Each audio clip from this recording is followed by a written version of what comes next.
The acrid smell of smoke hung thick in the evening air as Sarah Mitchell stood at the edge of her family's cornfield, her weathered hands gripping the old wooden fence post. At 62, she had the kind of face that told stories of years spent under the Midwest sun, each wrinkle a testament to early mornings and late nights, tending to the land that had been in her family for 3 generations. The setting sun painted the sky in shades of orange and purple, but tonight its beauty was marred by the dark plumes rising from what remained of the eastern barn. The sound of motorcycles in the distance made her jaw clench, a bitter taste filling her mouth. They'd been coming around more frequently lately, those leather-clad troublemakers who seemed to have nothing better to do than terrorize the quiet farming community of Cedar Grove, Iowa. Their leader, a man who called himself Drake, had been particularly interested in the Mitchell farm, his visits becoming more frequent and his threats more overt. Sarah's eyes drifted to her phone, her thumb hovering over the last message from her son, Thomas. "Coming home soon, Mom. Just need to finish some paperwork." The text was 3 days old, but it gave her hope. Thomas had been away for 8 years, serving with the Marines in places whose names she could barely pronounce. Now, after his final tour, he was finally coming home to stay. The rumbling grew louder, and Sarah straightened her spine, squaring her shoulders as 3 motorcycles approached along the dirt road that led to her property. Their headlights cut through the growing darkness, casting long shadows across the farmland. She could make out Drake's massive silhouette on the lead bike, his signature red bandana visible even in the dim light. The bike slowed to a stop, kicking up dust that swirled in their headlights. Drake, a man in his 40s with a thick beard and arms covered in faded tattoos, swung his leg over his motorcycle. His 2 companions, younger men with matching leather vests bearing their gang's insignia, followed suit. "Evening, Mrs. Mitchell," Drake called out, his voice carrying a false sweetness that made her skin crawl. "Shame about that barn. Old wiring. Can be so dangerous, don't you think?" Sarah's fingers tightened around the fence post, but her voice remained steady. "We both know that barn's wiring was fine, Drake. Just like we both know who really started that fire." Drake's smile widened, showing teeth that gleamed in the fading light. "Accusations like that could be dangerous, especially for a woman living all alone out here." He took a step forward, boots crunching on the gravel. "Have you reconsidered? My offer," the offer, as Drake called it, had been simple enough. Sell the farm to his development company for a fraction of its worth or face the consequences. Sarah had refused, just as her father would have, just as any Mitchell would have. The burned barn was Drake's answer to her refusal. "My answer hasn't changed," Sarah replied, her voice carrying across the yard with the same strength she'd used to call in her farmhands for dinner all these years. "This land isn't for sale. Not to you, not to anyone." One of Drake's companions, a wiry man with a shaved head, spat on the ground. "Your stubbornness is going to cost you more than just a barn, old woman." Sarah felt a flutter of fear in her stomach, but she pushed it down, drawing on the same resilience that had gotten her through the loss of her husband 5 years ago and the long nights waiting for news from Thomas during his deployments. The Mitchell farm had weathered dust storms, floods, and droughts. It would weather this too. "You boys might think you're intimidating," she said, her voice taking on an edge of steel. "But I've seen real courage, real strength. My son has shown me what those things truly look like, and this," she gestured at their motorcycles and leather, "this is just costume jewelry." Drake's smile vanished, replaced by something darker. He stepped closer, his boots leaving heavy impressions in the soft earth. "Your Marine son isn't here, Mrs. Mitchell, and from what I hear, he won't be coming back anytime soon. Marines have a way of finding new battles to fight, don't they?" Sarah felt her heart skip a beat at the mention of Thomas, but she kept her expression neutral. Drake didn't know about Thomas's text, about his plans to return. Let him think she was alone. It might be the last mistake he'd make on her property. The sun had almost completely set now, leaving only a thin line of purple on the horizon. The smoke from the barn had thinned, but its smell remained, a reminder of what these men were capable of. In the distance, a cow lowed, the sound carrying across the darkening fields like a mournful song. "You have until the end of the week," Drake said, his voice dropping to a menacing growl. "Either you sign the papers, or we'll see how well you manage without any barns at all." He turned back to his motorcycle, then paused. "Oh, and Mrs. Mitchell, insurance companies can be funny about fire investigations. Might want to keep that in mind." Sarah watched as they mounted their bikes, the engines roaring to life in the growing darkness. As they turned around and headed back down the dirt road, their taillights glowing like angry red eyes in the night, she finally allowed her shoulders to slump slightly.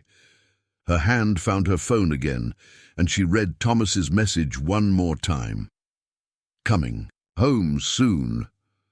The words blurred slightly as tears threatened to form in her eyes, but Sarah Mitchell blinked them away. She was a farmer's wife, a Marine's mother, and above all, a Mitchell. She would not break. Not now, not ever. In the distance, the sound of motorcycles faded into the night, leaving only the familiar sounds of her farm. Crickets beginning their evening chorus, the rustle of corn stalks in the gentle breeze, and somewhere, the echoing reminder of what she stood to lose if she couldn't hold on just a little longer. Thomas Mitchell stood at attention in front of Colonel Reynolds's desk, his dress blues immaculate, medals gleaming under the office lights. 8 years of service had shaped him from a farm boy into a battle-hardened Marine, every experience etched into the sharp lines of his face. At 30, he carried himself with the quiet confidence of someone who had seen the worst the world had to offer and survived to tell about it. "At ease, Staff Sergeant," Colonel Reynolds said, shuffling through the papers on his desk. The colonel was a man in his 50s, his salt-and-pepper hair cropped close to his skull, eyes that had seen too many wars to count. "Your discharge papers are all in order. Distinguished service record, multiple commendations, 3 tours." He looked up at Thomas. "The Corps is losing one of its best." Thomas shifted his weight slightly, his mind drifting to the text message he'd received from his mother last night. She hadn't mentioned the barn, but old Joe, their neighbor for 20 years, had called to tell him everything. The thought of someone threatening his mother, burning their property, it made his blood boil in a way that even combat hadn't. "Thank you, sir," Thomas replied, his voice carrying the distinctive calm that had earned him the nickname Stoneman among his fellow Marines. "But it's time for me to go home." The colonel nodded, understanding in his eyes. "I heard about your father passing while you were deployed. John Mitchell, he served in Vietnam, didn't he?" "Yes, sir. 3rd Marine Division." Thomas felt a familiar ache in his chest at the mention of his father. He hadn't been there when the heart attack took him, hadn't been there to help his mother through the worst of her grief, but he'd be there now when she needed him most. "Your mother's still running the farm?" the colonel asked, though something in his tone suggested he already knew the answer. "Yes, sir. 300 acres of corn and soybeans, plus the dairy operation." Thomas paused, his jaw tightening imperceptibly. "There's been some trouble lately." Colonel Reynolds leaned back in his chair, studying Thomas with the kind of scrutiny that came from years of reading men's faces before sending them into battle. "Local trouble? Some developer's been pressuring my mother to sell, using intimidation tactics." Thomas's voice remained steady, but there was an edge to it now, sharp as a combat knife. "They burned down our eastern barn last night." The colonel's expression darkened. He'd seen enough combat to recognize the look in Thomas's eyes. It was the same look Marines got before a major operation, a mixture of controlled anger and tactical assessment. "Planning to handle it by the book, I trust?" "Always do, sir." Thomas's response was automatic, but they both knew what he wasn't saying. 8 years in the Corps had taught him more than just how to follow orders.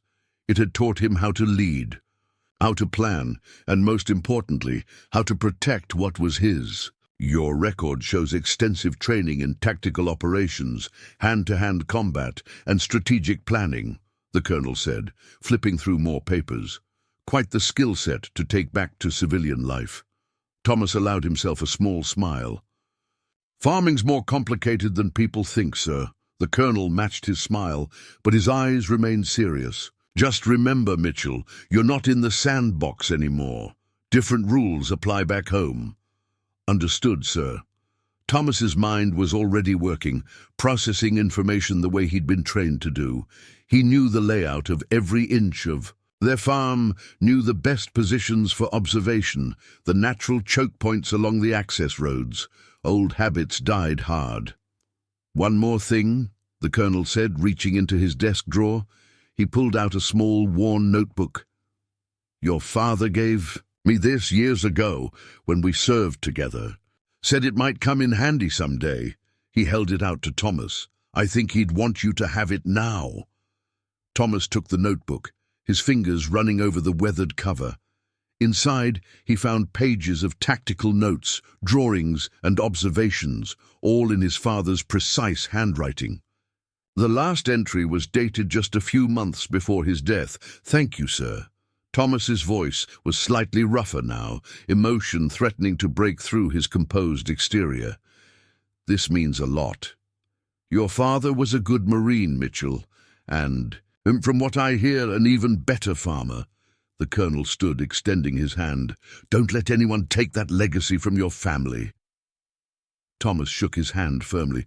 No, sir, I won't. As he left the office, Thomas pulled out his phone, reading his mother's latest message again. She was trying to sound strong, trying not to worry him, but he could read between the lines.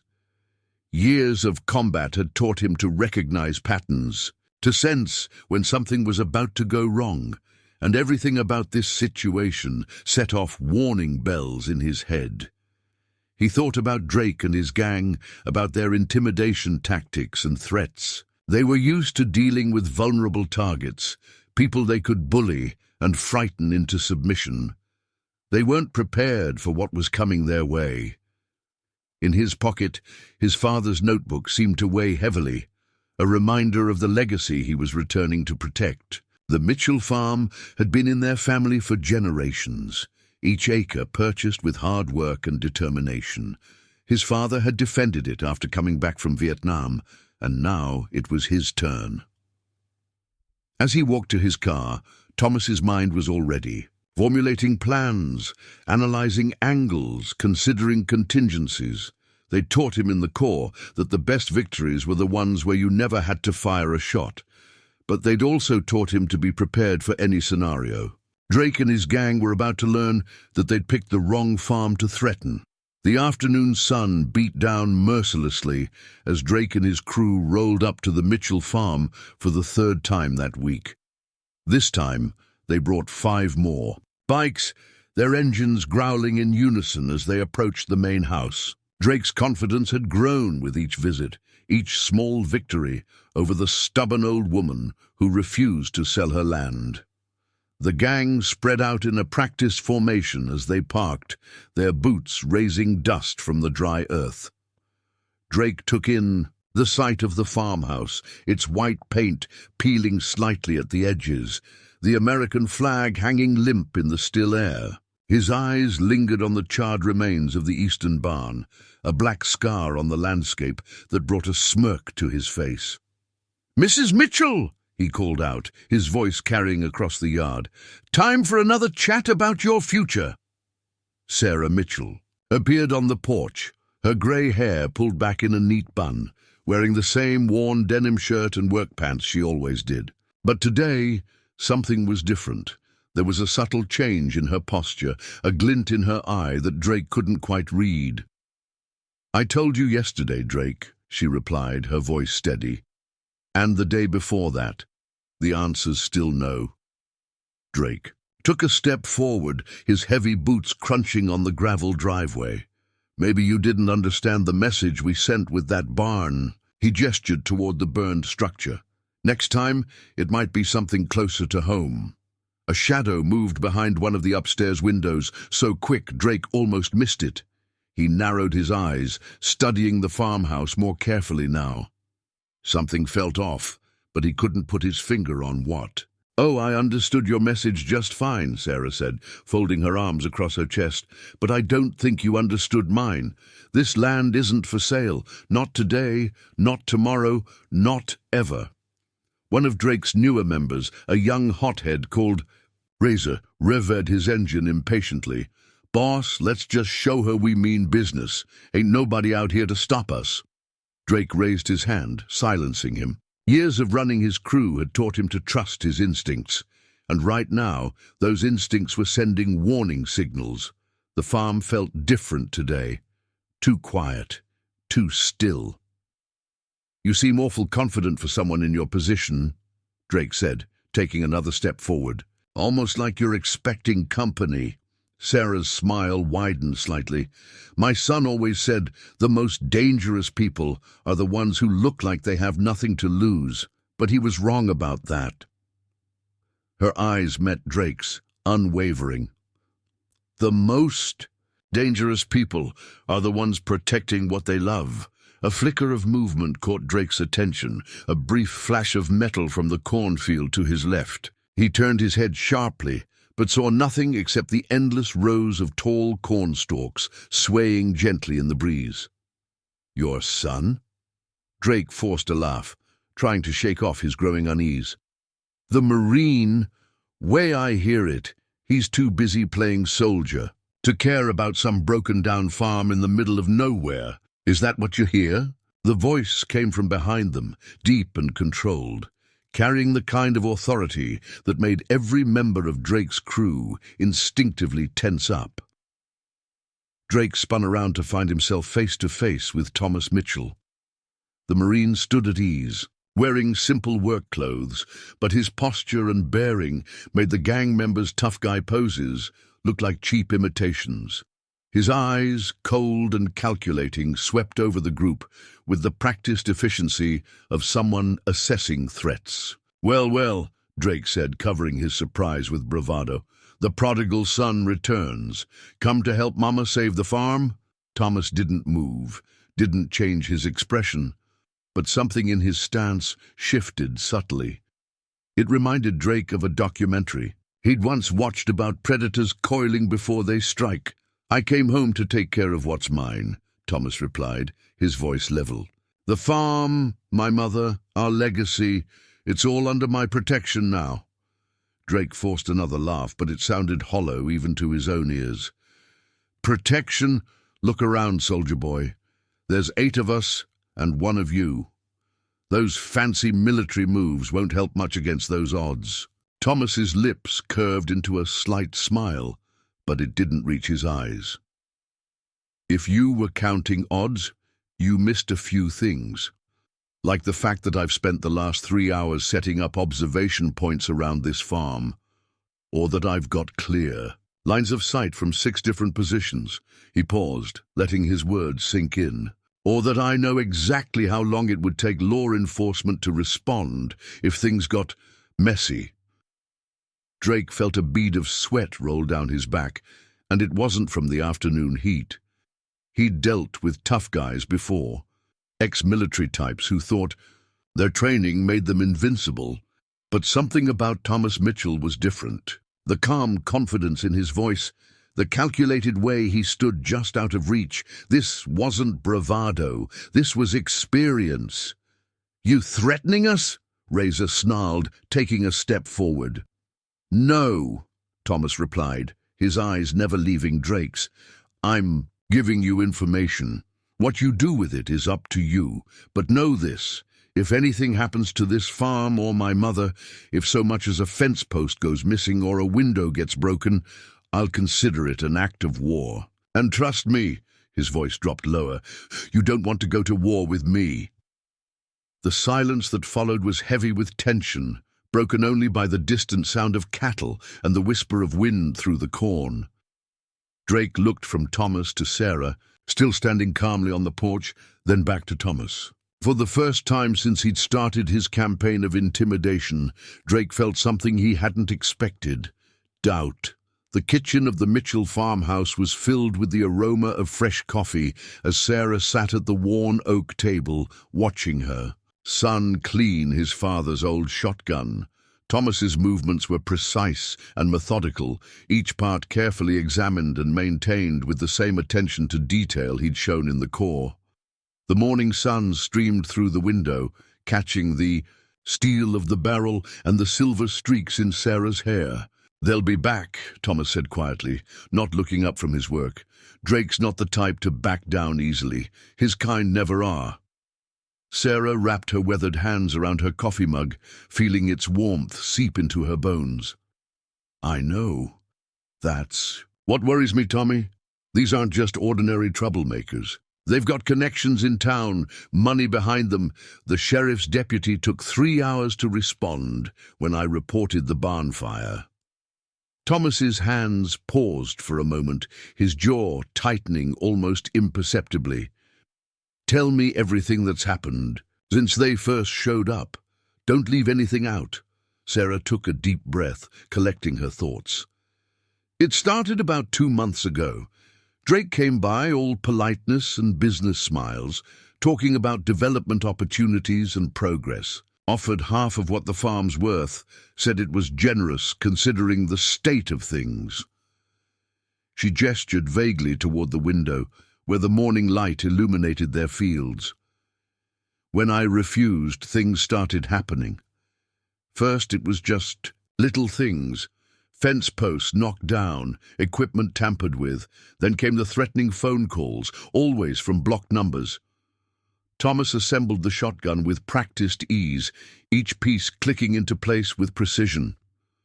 "And the local authorities?" "Sheriff Thompson's been useless," Sarah said, bitterness creeping into her voice.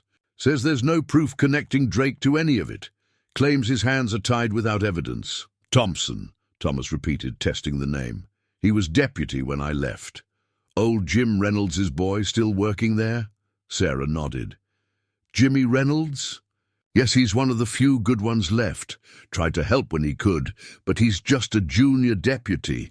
Can't do much against the sheriff's orders." Thomas stood, moving to the window. From this vantage point, he could see most of the farm's southern approach.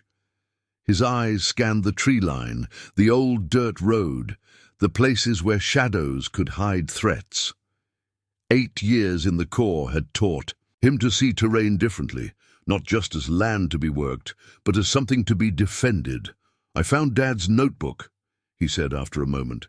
"The Colonel gave it to me before I left. Dad had everything mapped out. Sight lines, approach, routes, vulnerable points. He knew this land better than anyone."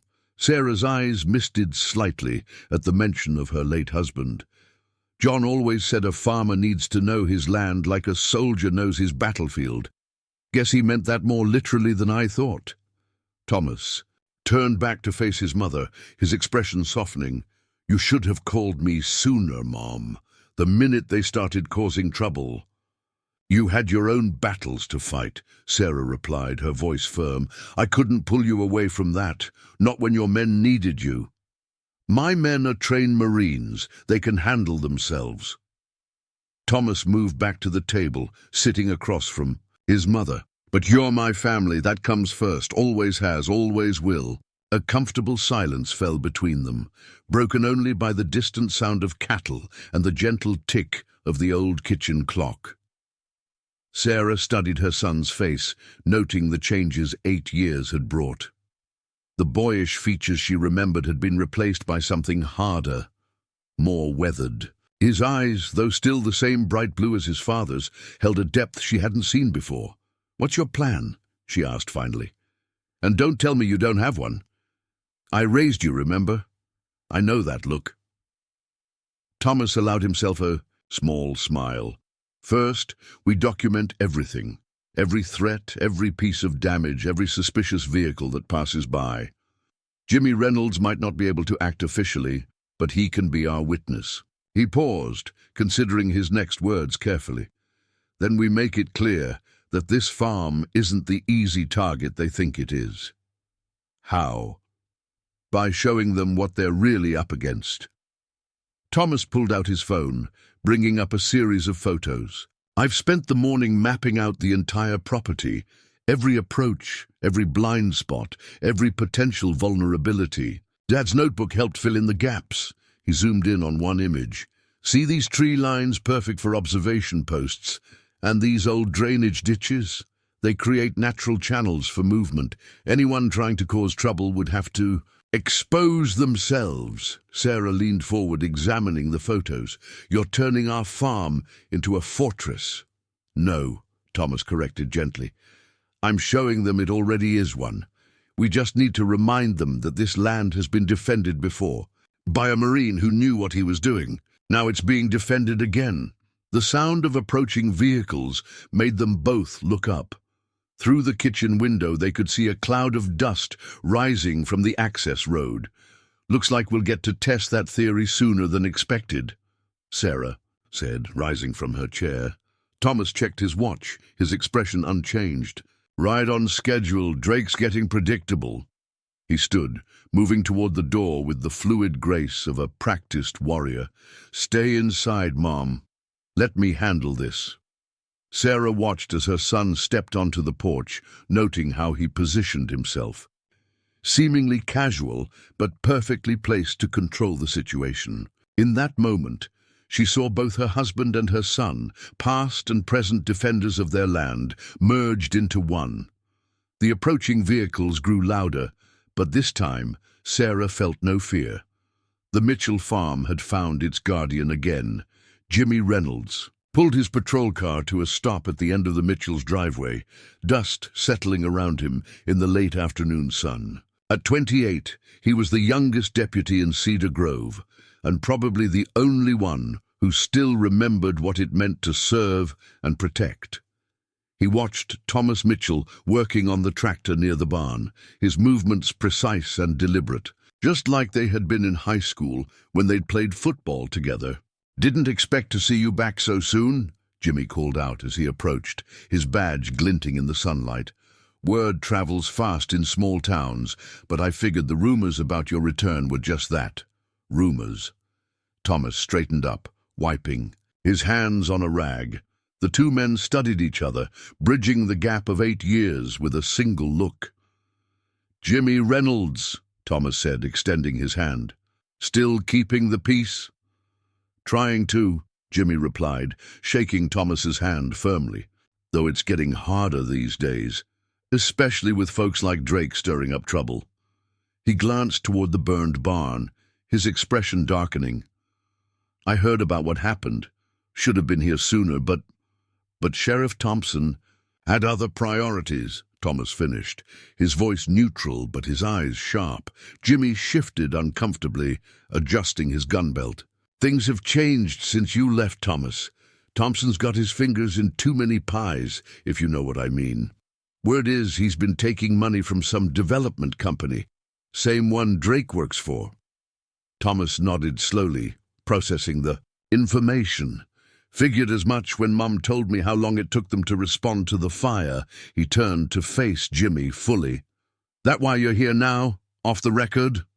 Partially, Jimmy admitted, lowering his voice. But also because you should know.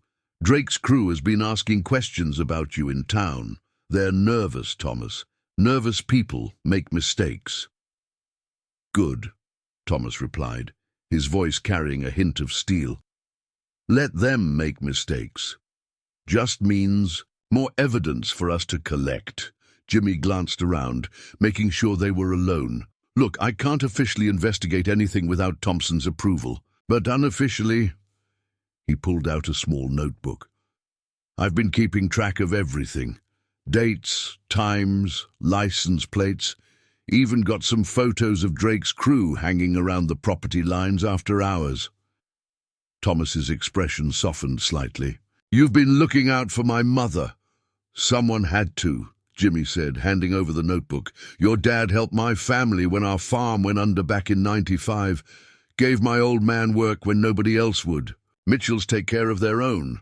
That's what he always said. Thomas flipped through the notebook, his trained eye catching details others might miss. "This is good, Jimmy, real good. But I need to know, if things get rough, where do you stand?" Jimmy straightened up, meeting Thomas's gaze. "I wear this badge because of what your father taught me about doing what's right, not what's easy. You need backup? I'm your man. Thompson be damned." A hint of a smile crossed Thomas's face. "Glad to hear it, because I've got a feeling things are about to get interesting." He gestured toward the farmhouse. "Come on inside, there's something I want to show you." Inside the kitchen, Sarah was baking bread, the familiar scent filling the house with warmth. She smiled when she saw Jimmy, pulling him into a quick hug. "Deputy Reynolds, about time you stopped by properly." "Mrs. Mitchell," Jimmy nodded, removing his hat. "Place smells just like I remember." Thomas spread several maps across the kitchen table, along with his father's notebook. "Drake's crew has been using these access roads here and here." He pointed to different locations. "They think they're being clever, approaching from multiple directions, but they don't know the land like we do." Jimmy leaned over the maps, his police training kicking in. "They've got a pattern. Always show up between 2 and 4 in the afternoon, usually from the south or east, never the north, probably because the Anderson farm has those security cameras," Thomas finished. "Yeah, I noticed that too. They're predictable. That's their weakness." Sarah brought over coffee for all of them, listening quietly as the two men discussed strategy. It reminded her of years ago, when John would sit at this same table with his Marine buddies, planning hunting trips that seemed more like military operations. "There's something else you should know," Jimmy said, wrapping his hands around his coffee mug. "Drake's not just some random thug. He's connected to bigger players, real estate developers from the city. They've been buying up farms all across the county, usually after some unfortunate accident forces the owners to sell." Thomas's eyes hardened. "Like a mysterious barn fire?" "Exactly," Jimmy nodded. "But here's the thing. They've never failed before. Your mother's resistance has them rattled. And now with you back—" He trailed off, letting the implication hang in the air.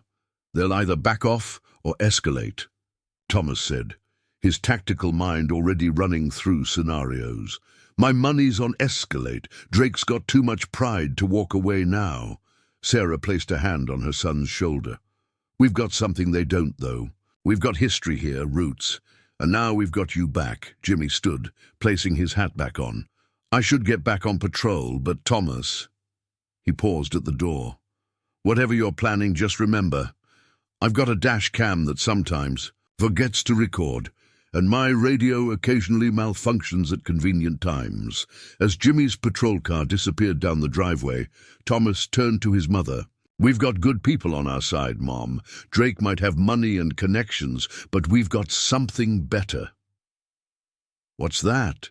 Sarah asked, though she already knew the answer. "We've got honor," Thomas replied, his father's words coming naturally to his lips. "And in the end, that's what matters most." The growl of motorcycle engines shattered the early evening calm as Drake's crew rolled up to the Mitchell farm, their headlights cutting through the settling dusk. This time, they'd brought more than just intimidation. Their saddlebags bulged, with tools that weren't meant for motorcycle maintenance.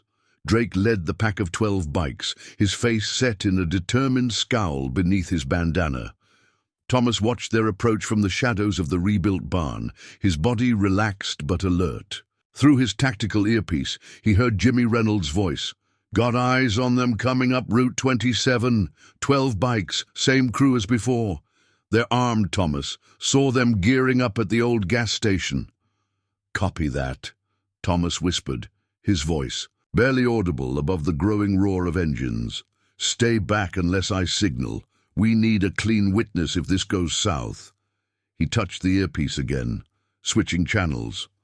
"Mom, you locked down in the house?" "Safe and sound," Sarah's calm voice replied. "Be careful, Tommy." The motorcycles formed a semicircle in front of the farmhouse, engines idling with a threatening rumble. Drake dismounted first, his boots hitting the ground with deliberate force. The rest of his crew followed suit, spreading out in a practiced formation that Thomas recognized from his combat days. They were trying to control the space, establish dominance through positioning. "Mitchell!" Drake's voice boomed across the yard. "Time we had a real conversation about how things are gonna be." Thomas stepped out of the shadows, moving with the fluid grace of a predator. The security lights he'd installed caught his movement, illuminating him in a way that made several of Drake's crew shift uncomfortably. He'd positioned the lights carefully, making sure they'd work to his advantage. "Funny," Thomas replied, his voice carrying easily across the space between them. "I was about to say the same thing." He moved forward, each step measured and purposeful, until he stood at the perfect distance, close enough to engage if necessary, far enough to react to any threat.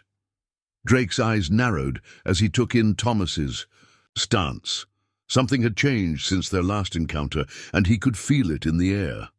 "Brought some friends this time," he said, gesturing to his enlarged crew.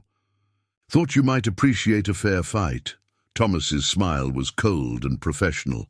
"If you wanted a fair fight, you wouldn't have brought 12 men to threaten one farm."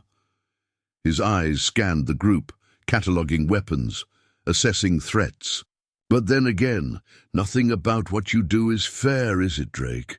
One of the newer crew members, a muscled giant with a shaved head, stepped forward. "Boss, let's just stand down," Drake snapped, never taking his eyes off Thomas. "This is between me and the Marine." Thomas's stance shifted slightly, almost imperceptibly.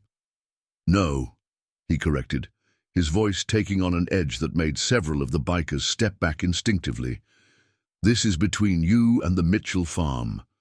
Everything else, the threats, the intimidation, the barn fire, that's just business. But when you threatened my mother—" He paused, letting the words hang in the air. "That made it personal." Drake forced a laugh, but there was uncertainty in it now. "Personal? This ain't personal, soldier boy. This is progress. This whole area's getting developed, whether you like it or not. Your mama's farm is just one piece of the puzzle." "You're right about one thing," Thomas agreed, his voice eerily calm. "This is about progress, but not the kind you're thinking of." He took another step forward, and despite himself, Drake took one back. "See, I've been watching you, learning your patterns, the way you operate." "That's supposed to scare us?" Drake demanded, but his voice had lost some of its confidence. "No," Thomas replied. "This is." He pulled out his phone, showing Drake a series of crystal-clear photographs. "You at the Anderson farm 3 weeks ago. Your crew tampering with the miller's irrigation system. The gas station meeting where you planned the barn fire." He paused, letting each image sink in.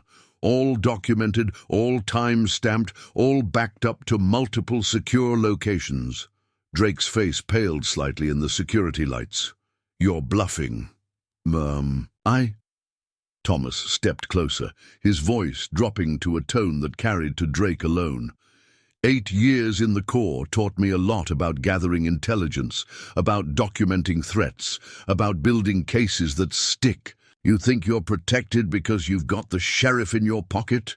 Think bigger, Drake. Think federal level."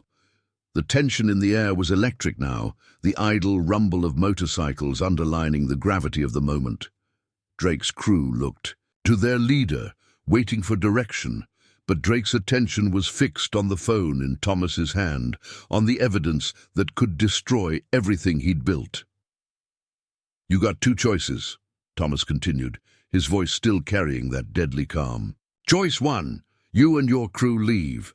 Not just the farm, the whole county. Find somewhere else to play developer. Choice 2, these photos, along with Jimmy Reynolds's testimony and about 100 pages of documented evidence, find their way to some very interested federal agencies." "You wouldn't," Drake growled, but the threat in his voice had been replaced by something else. Fear. "Try me." Thomas's reply was simple, but the weight behind it was unmistakable. "I defended my country for 8 years. You think I won't defend my family's farm just as hard?" In the silence that followed, The sound of distant thunder rolled. Across the fields. Storm coming, Thomas thought, one way or another. Drake's hand twitched toward the inside of his leather jacket, a motion that Thomas caught instantly. In one fluid movement, the Marine shifted his stance, his body coiled and ready. The security lights cast harsh shadows across the farmyard, turning the scene into a tableau of light and darkness. "I wouldn't," Thomas said quietly, but his voice carried to every member of Drake's crew. "Not unless you want to explain to your fancy developers why their operation got blown wide open by a federal investigation." Kevin, one of Drake's younger riders, nervously revved his engine. "Boss, maybe we should—" "Shut up," Drake snapped, but his eyes never left Thomas. The former Marine's calm demeanor was more unsettling than any show of force could have been. "You think you can just walk back here after 8 years and take control? This ain't a war zone, soldier boy." Thomas took another measured step forward, closing the distance between them with deliberate precision. "You're right. It's not a war zone. It's my home. And if you think what I did to protect strange lands and foreign soil was tough—" He let the implication hang in the air. "Imagine what I'll do to protect this." From her position inside the farmhouse, Sarah watched through the window, her hand gripping the worn wood of the windowsill. Through the tactical earpiece Thomas had given her, she could hear everything. Her son's voice, so much like his father's now, carried the same quiet strength that John had possessed. "Your developers might be interested to know about your other activities too," Thomas continued, pulling out another phone. This one displayed different images, transactions, meetings, documents, money laundering through that bike shop in Cedar Rapids, the protection racket you're running in 3 counties, the offshore accounts where all that development money really goes. Drake's face contorted with rage and fear. "Where did you get those? Marines aren't just trained to fight, Drake. We're trained to gather intelligence, to build networks, to understand enemy operations." Thomas's voice remained steady. "I've spent the last week doing what I do best, learning everything there is to know about my opponent." Jimmy Reynolds' voice crackled softly in Thomas's earpiece. "State police just rolled into town, Thomas. They're parked at the intersection, waiting for my signal. Your call." Thomas gave no indication he'd heard the transmission, but his next words carried additional weight. "Right now, everything I have stays private. You walk away, it stays that way. You push this?" He gestured to the phones.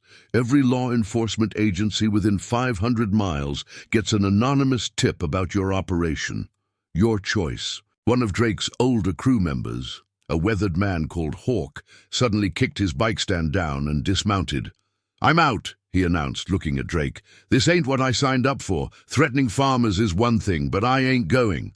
Up against no Fed investigation, the declaration seemed to break something in the group's unity.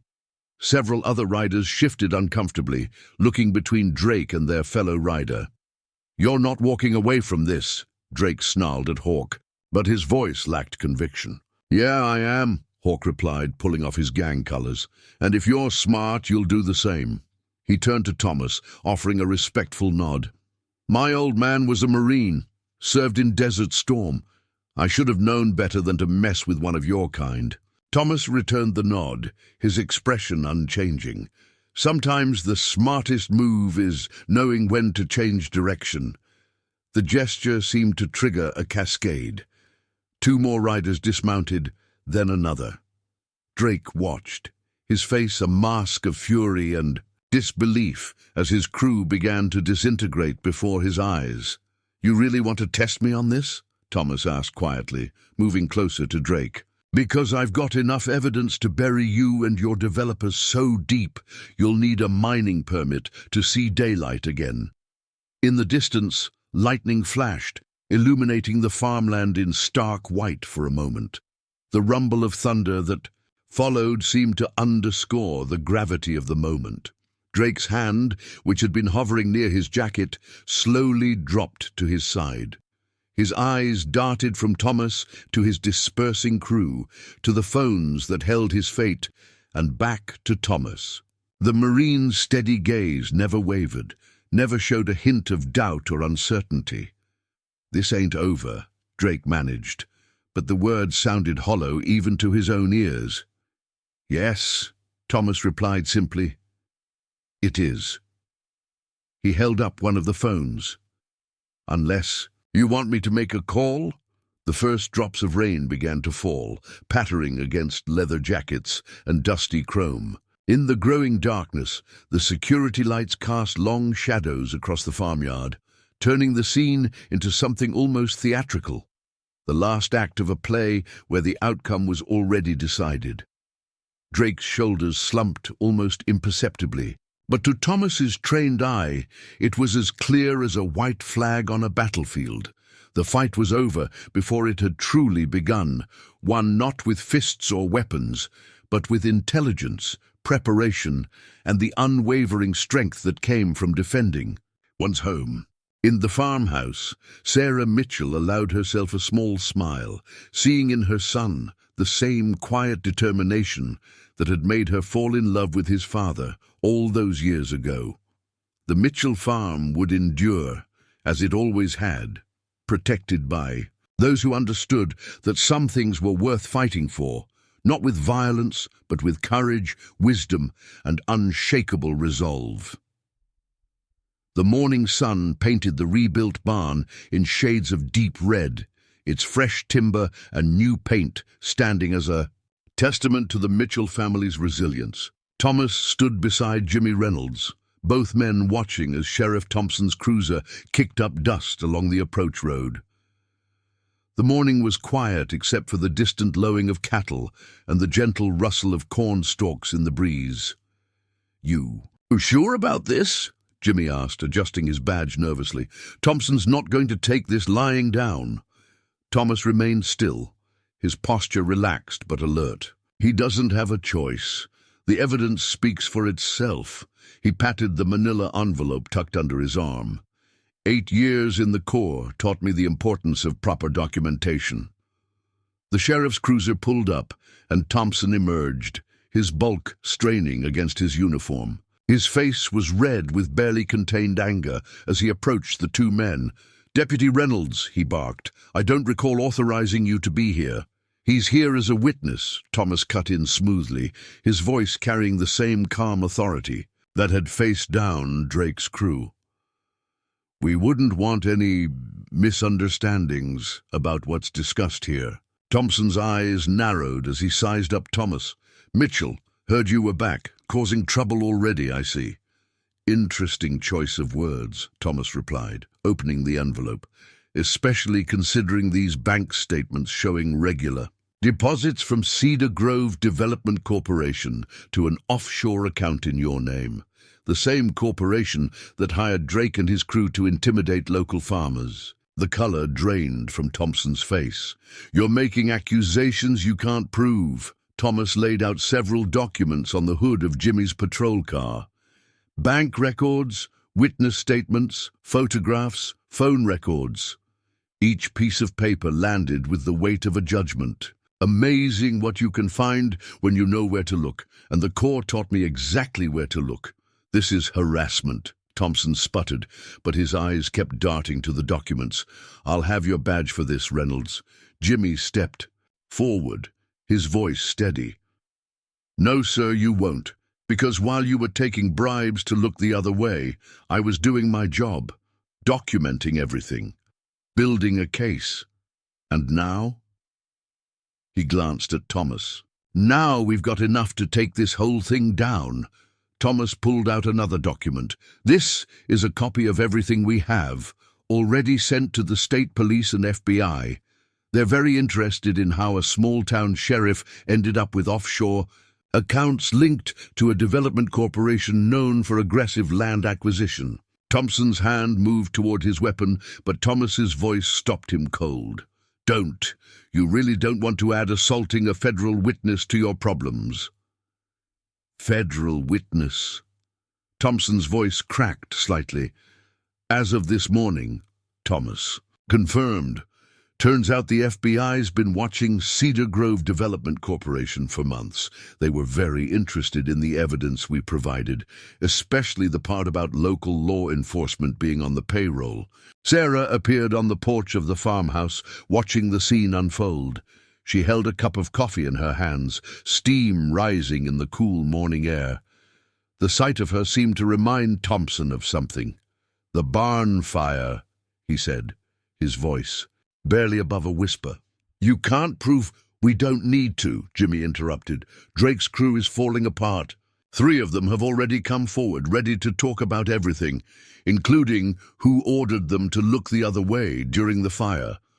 Thomas stepped closer to Thompson, his voice dropping so only the sheriff could hear. "You have 2 choices. Resign quietly today, citing health reasons, or wait for the FBI to make their move. Either way, your career in law enforcement is over."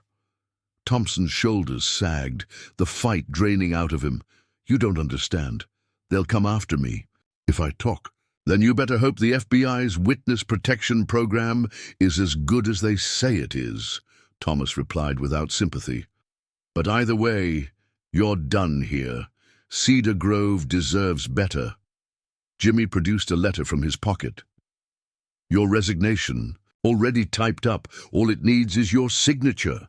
Thompson looked from the letter to Thomas, to the document spread across the patrol car's hood, and finally to Sarah standing on the porch. The weight of his choices seemed to physically press down on him. "I never meant for it to go this far," he said quietly, reaching for the letter. "It started small, just looking the other way now and then. Then the money got bigger and—" "Save it for your statement to the FBI," Thomas cut him off. "Right now, all that matters is your signature on that letter." As Thompson scrawled his name on the resignation letter, Sarah walked down from the porch. She stopped beside her son, her presence adding weight to the moment. "The Mitchell farm was just the beginning," she said, her voice carrying across the morning air. "How many other families were you going to let them destroy?" Thompson couldn't meet her eyes. He handed the signed letter to Jimmy and turned back to his cruiser without another word. As he drove away, the dust settling in his wake, Thomas put his arm around his mother's shoulders. "It's really over?" she asked softly. "Almost," Thomas replied, watching the sheriff's cruiser disappear down the road. "Drake's crew is scattered. Thompson's done. The developers will pull out once the FBI investigation goes public." He smiled slightly. "The Mitchell farm isn't going anywhere." Jimmy gathered up the documents, carefully returning them to the envelope. "You know your father would be proud, Thomas. This is exactly how he would have handled it." "No," Sarah corrected, looking up at her son. "This is how a Mitchell handles it, with strength, intelligence, and honor." The morning sun continued to rise over the farm, casting long shadows across the fields that had been in their family for generations. Fields that would stay in their family, protected not by force of arms, but by the unwavering determination of those who understood that some things were worth fighting for, the right way. Jimmy Reynolds stood in the town hall meeting room now, crowded with familiar faces from across Cedar Grove. Local farmers, business owners, and families filled every seat, their expressions a mix of concern and curiosity. At the front of the room, Thomas Mitchell stood beside his mother, his presence commanding attention without demanding it. "As your acting sheriff," Jimmy began, his voice carrying clearly through the room, "I want to address the recent changes in our community. Former Sheriff Thompson's resignation has raised questions, and you deserve answers." Thomas watched the crowd, noting the subtle shifts in posture, the whispered conversations. 8 years in the Corps had taught him to read a room, to sense the currents of tension and relief that flowed through groups of people. He could see the moment was right. "If I may," Thomas stepped forward, his voice measured and calm. "I think it's time everyone understood exactly what's been happening in Cedar Grove." Old Bill Anderson, whose farm bordered the Mitchells, spoke up from his seat in the second row. "This about them developers, the ones been buying up land all over the county." Thomas nodded, pulling out a folder he'd prepared. Cedar Grove Development Corporation isn't just about building new subdivisions. They've been running a systematic campaign of intimidation and fraud across 3 states. The FBI has been building a case against them for months. A murmur ran through the crowd. Martha Wilson, who'd lost her farm 6 months ago after a mysterious equipment fire, stood up. You saying the fire at my place wasn't an accident?" "No, Mrs. Wilson, it wasn't," Jimmy confirmed, his badge catching the fluorescent light. "We've uncovered evidence linking Drake's motorcycle gang to at least 7 incidents of property damage across the county, all targeting farms that refused to sell to the corporation." Sarah Mitchell rose from her chair, her voice steady as she addressed her neighbors. "What happened to my barn wasn't unique. They've been using these tactics for years, but they made a mistake when they chose Cedar Grove as their next target. Because they didn't count on a Marine coming home," someone called from the back of the room. Thomas shook his head. "No, because they didn't count on a community that stands together. Every piece of evidence we gathered, every statement we collected, came from people in this room. People who refused to be intimidated, people who chose to fight back the right way." Jimmy stepped forward again, spreading photographs and documents across the table. "Thanks to Thomas's training and the cooperation of brave citizens, we've documented everything. The intimidation tactics, the money trails, the corruption that reached into local law enforcement." "What about Drake and his gang?" someone asked. "They still a threat?" "Drake's crew has disbanded," Thomas replied. "Some have turned states. Evidence? Others have left the area. The ones who stayed are cooperating with the federal investigation." Martha Wilson approached the table, her hands trembling as she looked at the evidence. "All this time I thought I was alone, that the fire was my fault somehow." Sarah moved to stand beside her, placing a comforting hand on her shoulder. "You were never alone, Martha. We just needed to learn how to stand together." Thomas watched the interaction, remembering his father's words from the notebook. "A community is like a unit. Each member has to watch out for the others. That's how you survive." "The FBI will be making arrests in the coming weeks," Jimmy announced. "But right now, we need to focus on rebuilding, not just buildings, but trust. Cedar Grove has always been a community that takes care of its own." Old Bill Anderson stood again, his weathered face determined. "The Anderson farm's hosting a barn raising this Saturday for Martha Wilson. Anyone who wants to help is welcome." The offer sparked a chain reaction. Other farmers began standing, offering equipment, labor, and support to those who'd been victimized by the corporation's schemes. Thomas moved to stand beside his mother, watching as the community he'd left 8 years ago began to rebuild itself. The skills he'd learned in the Corps, planning, organization, intelligence gathering, had helped expose the corruption.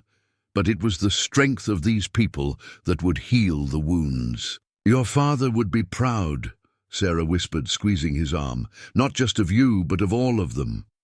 "He always said the strength of a farm isn't in its fences or buildings," Thomas replied quietly.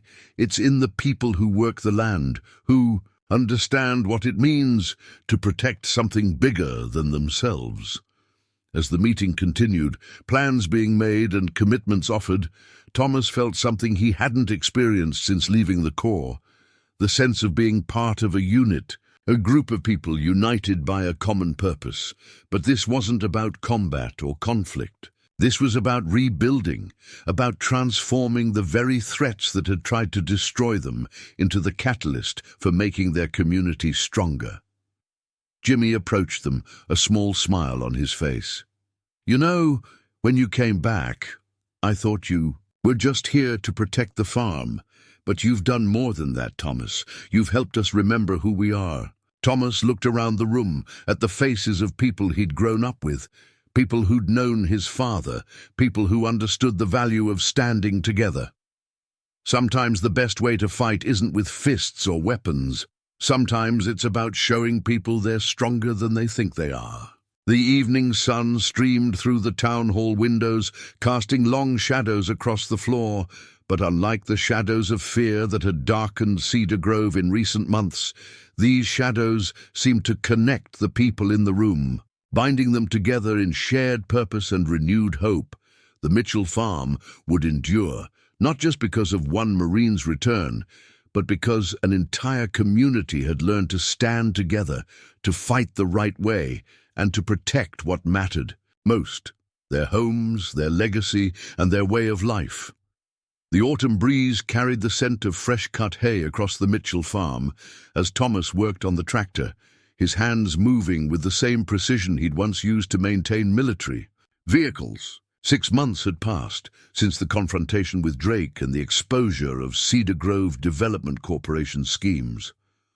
The rebuilt barn stood strong, its fresh paint gleaming in the afternoon sun. Sarah watched from the porch, a cup of coffee, warming her hands against the October chill. The farm had changed in subtle ways since Thomas's return. New security lights, updated equipment, reinforced fences. But the most significant changes weren't physical. They were in the way the community had come together, in the strength they'd found in unity. "Penny for your thoughts," Thomas called out, wiping his hands on a rag as he approached the porch. Sarah smiled, the kind of smile that carried years of wisdom behind it. "Just thinking about your father. He always said this farm would need a guardian after he was gone. Guess he knew what he was talking about."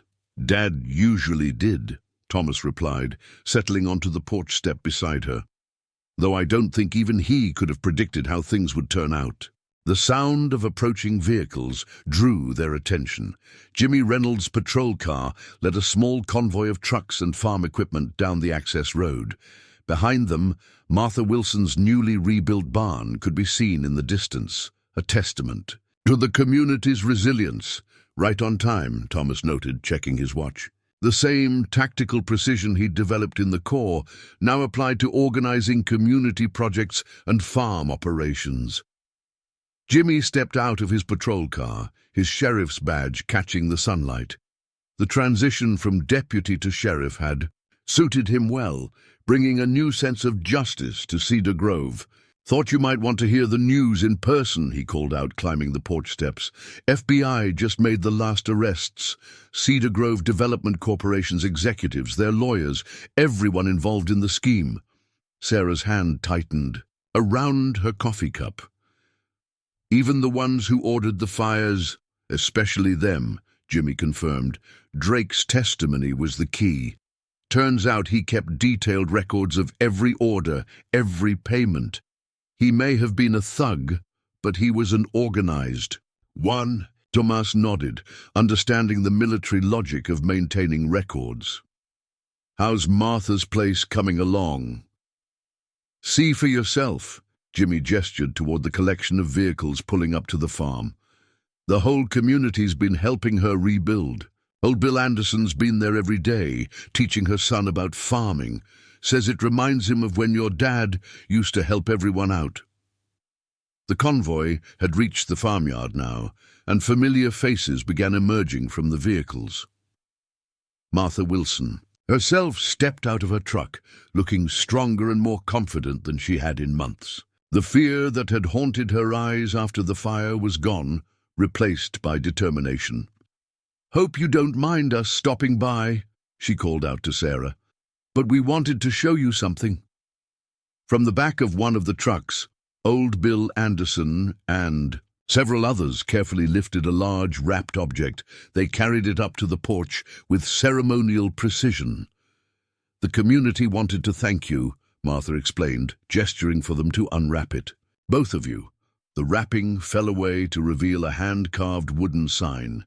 "Mitchell Family Farm, Esther 1922, it read, and below that, in smaller letters, "Standing strong together." Sarah's eyes misted over as she ran her fingers across the carved letters. "John would have loved this," she whispered. Thomas stood, taking in the gathered crowd of neighbors and friends. These weren't just farmers anymore. They were a community that had learned to protect its own, to stand against threats. not with violence, but with unity and determination.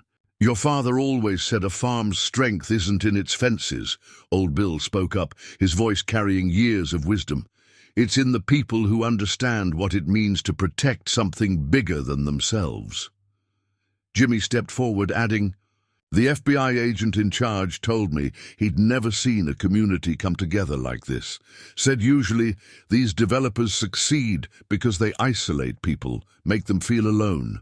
They didn't count on Cedar Grove," Thomas replied, his voice carrying the quiet authority that had faced down Drake's crew. "They didn't understand what it means to belong to a place like this." The afternoon sun cast long shadows across the farmyard, but they weren't the threatening shadows of months past. These were the comfortable shadows of home, of security, of a community that had found its strength. Sarah stood, addressing the gathered crowd. "John used to say that every farm needs three things: good soil, strong hands, and brave hearts. Looking at all of you here today, I'd say Cedar Grove has plenty of all three."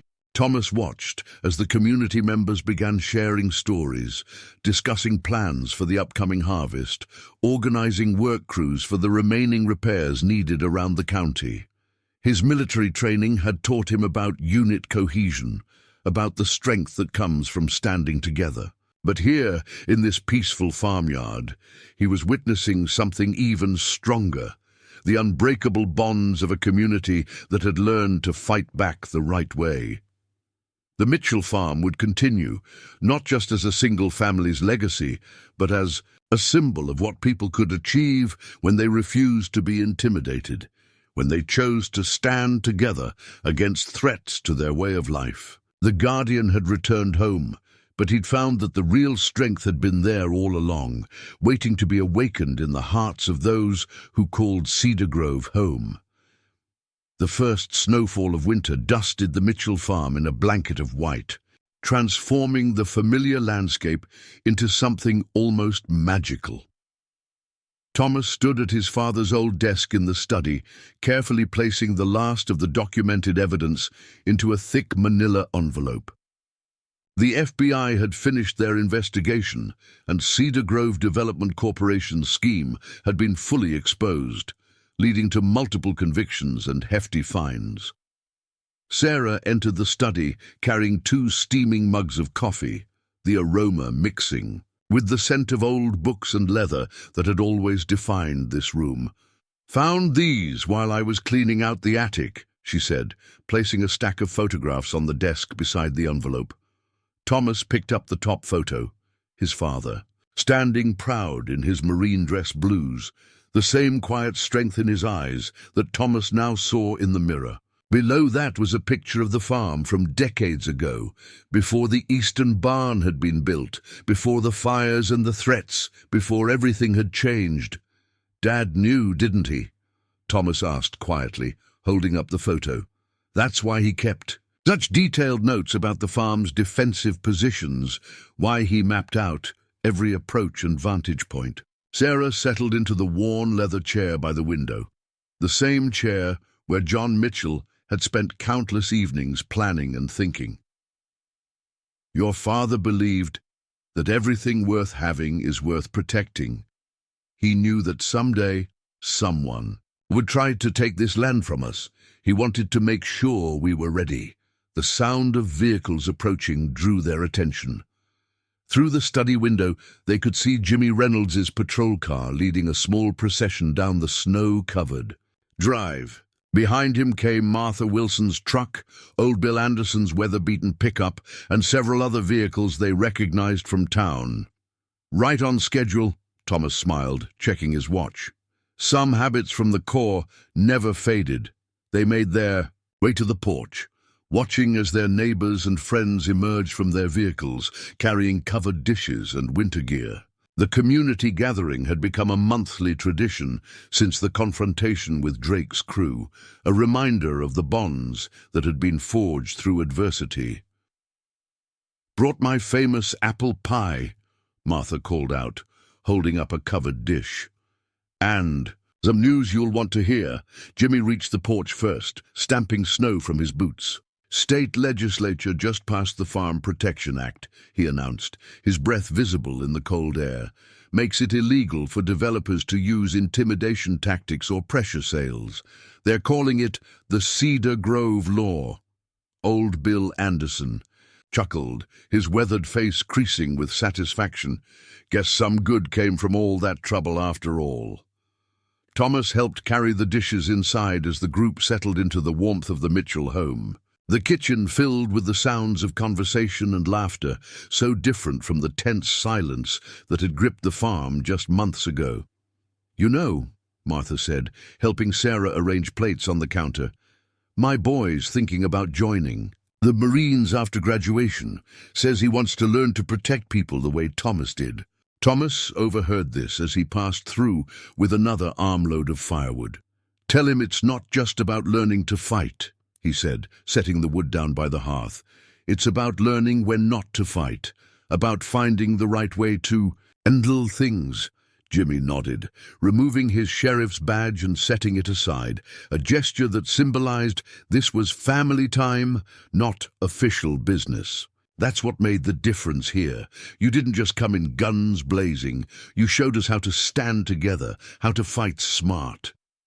"The farm taught me that before the Corps did," Thomas replied, stoking the fire. "Dad always said the land has its own lessons to teach if you're willing to learn them." Sarah watched the gathered group from the kitchen doorway, her heart full. The Mitchell farm had always been more than just land and buildings. It was a legacy, a testament to the strength of family and community. The threats they'd faced had only served to make that legacy stronger. "Your father's probably up there right now," Old Bill said, gesturing vaguely skyward. "Proud as can be, not just of you two, but of all of us. We learned to stand together, just like he always said we should." The afternoon passed with shared meals and stories, plans for the spring planting, and discussions about the changes coming to Cedar Grove.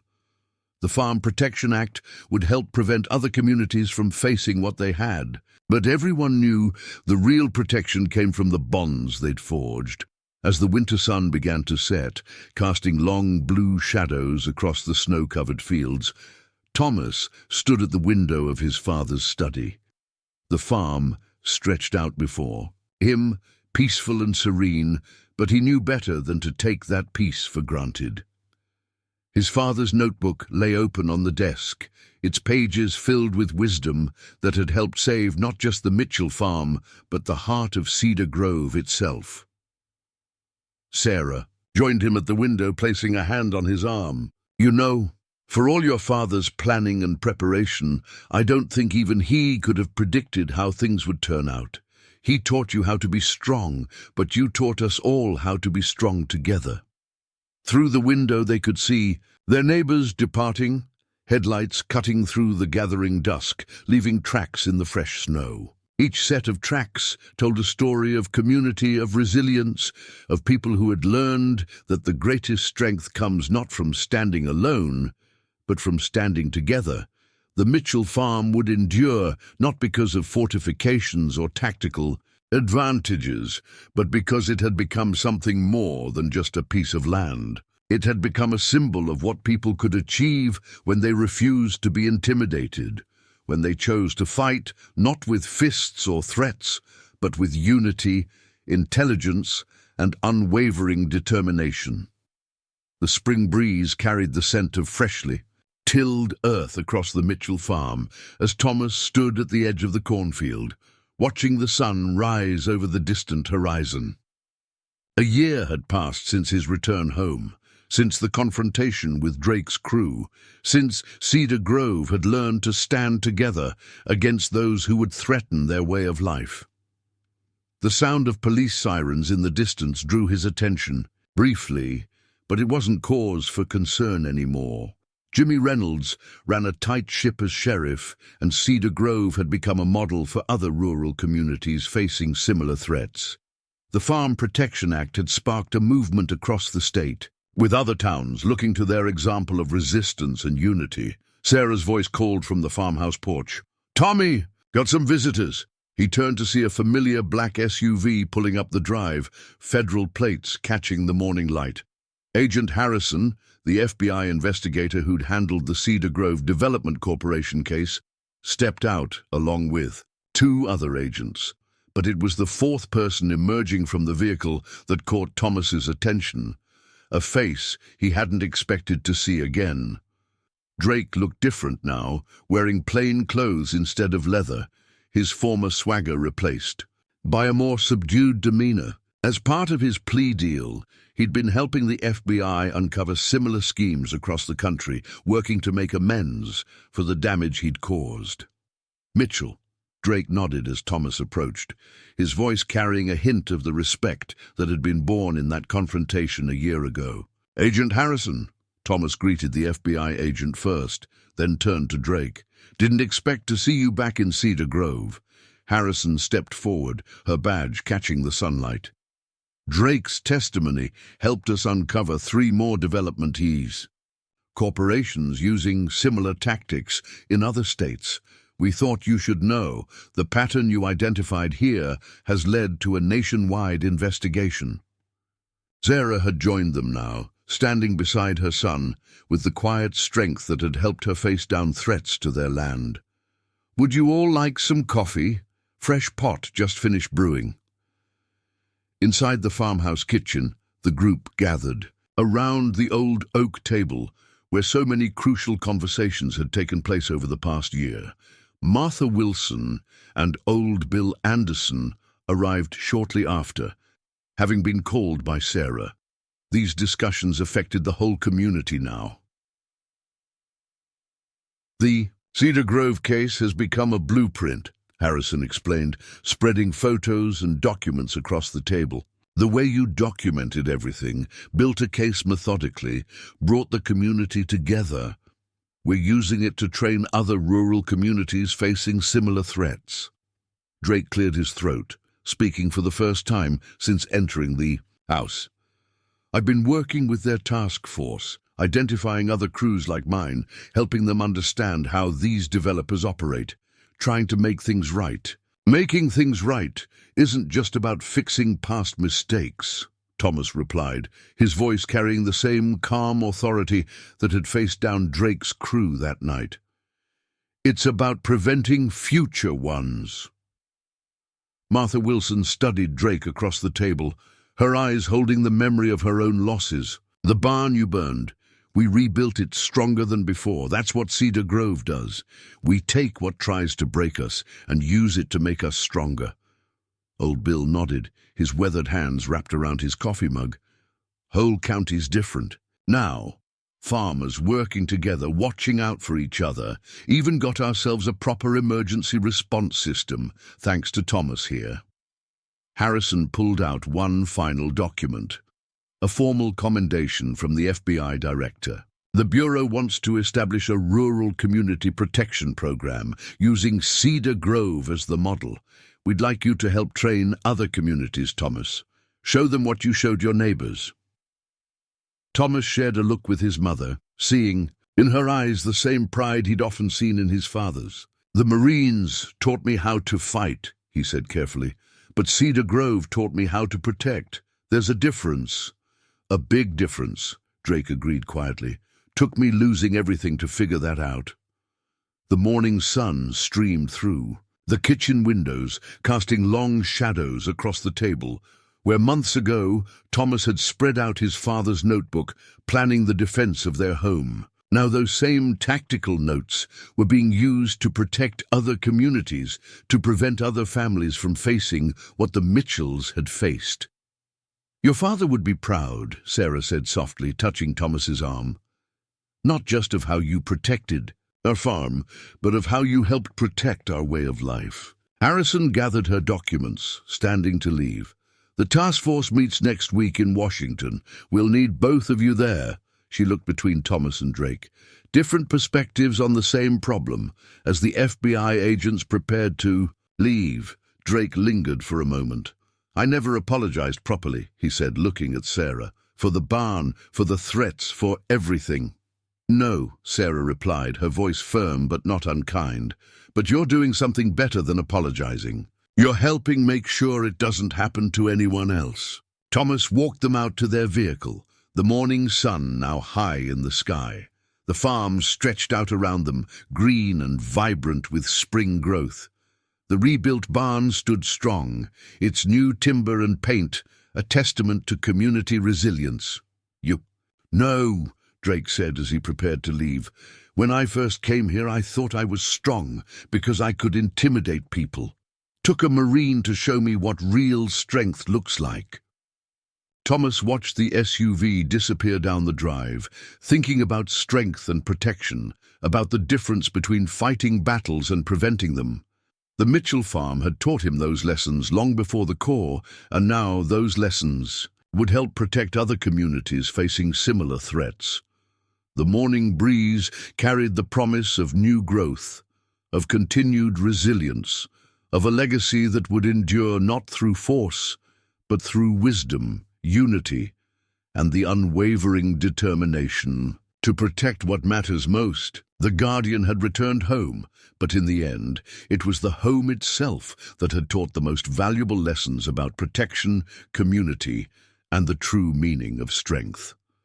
Thank you for watching this inspiring story about standing up against intimidation and the power of community. If you enjoyed learning how a Marine son protected his mother's farm and united an entire town, don't forget to hit that subscribe button and notification bell to see more stories of courage, resilience, and justice served. Have you ever witnessed a community coming together to protect what matters most? Share your thoughts in the comments below. And if this story moved you, help us spread its powerful message by liking and sharing it with others who need to hear it. Remember, sometimes the greatest strength isn't in fighting back, but in standing together. See you in the next video.